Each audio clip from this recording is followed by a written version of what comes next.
Hi everyone, I'm Loll Kirby and thank you so much for inviting me along to your Eco Bookworms Club.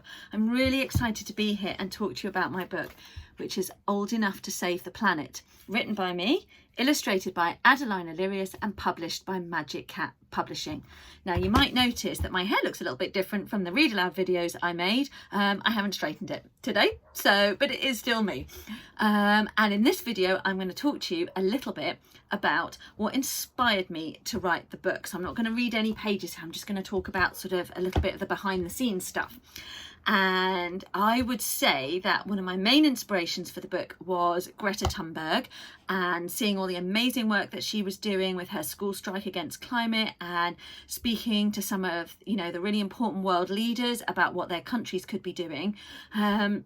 And that got me thinking that there probably will be lots of other people around the world, young people, doing really great stuff. And actually it tied in with something I've long believed, because I was a teacher before I became a writer, and I've got 3 children myself, and I'll tell you a secret, I think children have the best ideas. So I thought, if one young person, Greta, is doing this, I bet there are loads of other young people doing really cool stuff. So I went away and chatted to the publisher, and we chatted about it previously as well, and they felt the same, and found so many young people actually that I probably could have filled another 4 or 5 books.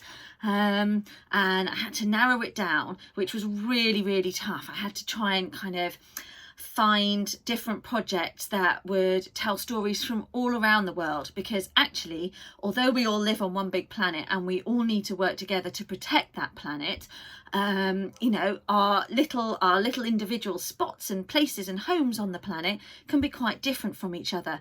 So I'm talking to you from the UK and from a county called Warwickshire that's sort of in the middle of the UK.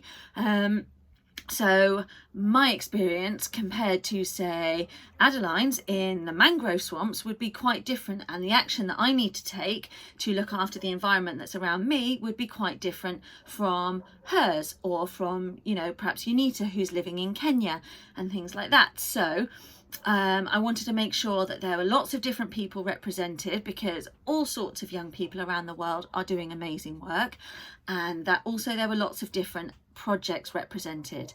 And actually I got to thinking while I was researching these young people, well, what did I do when I was younger?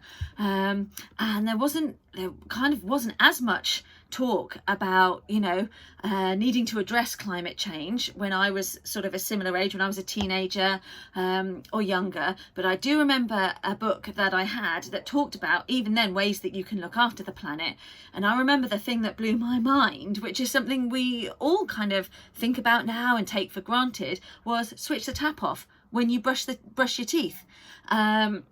And also to recycle, because actually when I was little there weren't recycling facilities around. There was a rubbish dump where you could take old things that you didn't need anymore, and sometimes the metal from that would get recycled, and occasionally the glass, but not really anything else. Whereas now there are much more advanced ways of recycling, and also a focus on reusing things, so that things get lots and lots of uses before we even take them to the recycling, and also on trying to consume less in the first place. So I would say that I was thinking about this even as a young child, mind blown by switching your tap off when you brushed your teeth. And it's such a simple one, but I really, really remember reading this book and thinking, wow, I can make a really big difference.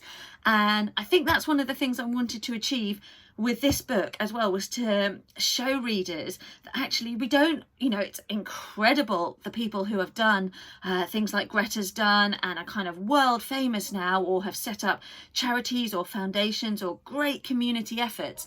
But actually we can all do so much, so many little things easily ourselves every day. Just like me going, wow, I could turn the tap off while I brush my teeth. That would make a really big difference. And even though that's something that we know now, there are different things that we can try, but that's why I would say almost my favorite section of, well, it's not, because I loved telling the stories of all the young people, that was a real honor, but one of the sections that I love at the back of the book as well is, how can you save the planet? how can you make your voice heard? Because actually, I think we need to hear more of your voices and more of your ideas, because they're so incredible. And, you know, young people often don't get bogged down with all the, ooh, how much will it cost? Ooh, how will it work? That grown-ups do. And they come up with these crazy things and creative things that in the end we think, you know what, that could work. So if you do get a chance to read the book, I would love to know what you think of it. You can pop onto my website, which is gatherandgrow.co.uk, and send me a message if you want to tell me about any of the ideas that you come up with. But I hope you enjoy reading the book, and I hope you enjoy all of the other eco books that you read as well. Thanks for having me. Bye bye.